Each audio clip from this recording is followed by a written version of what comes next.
Hi everyone, I hope you're having a great day. I'm sitting around thinking about the 10 commandments. The third or the fourth commandment, depending on your theological tradition, is remember the Sabbath and keep it holy.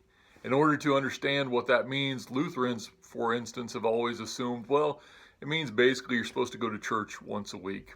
Luther had fancier language around it, but essentially that's what it means. You should have a day a week where you attend church, hear God's word. But the historical meaning of remember the Sabbath and keep it holy, I think has some ramifications for us in these pandemic days. You see, the Hebrew people had been slaves in the land of Egypt.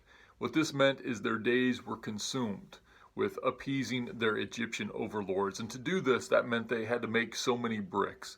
They had to gather wood and straw for the furnaces. They had to bake the bricks in these hot furnaces. And at the end of the day, if they had made enough, then they were safe and they were worthwhile as individuals. And if they had not, they were not safe. They were vulnerable. Of course, they thought much less of themselves. This is how their lives went day after day after day. As a result, the Hebrew people were conditioned to believe that our identity rests in how much we do, how much we produce. When they get into the wilderness and God gives them the 10 commandments, there is one day, remember the Sabbath and keep it holy. It's not just a day where they can connect to God and to one another, though those things are important. It's also a day for them to remember. We are not defined by what we do. We are not defined by how much we produce.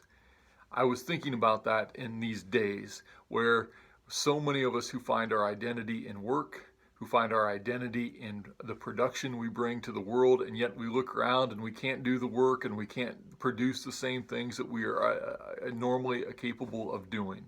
And so what does it mean?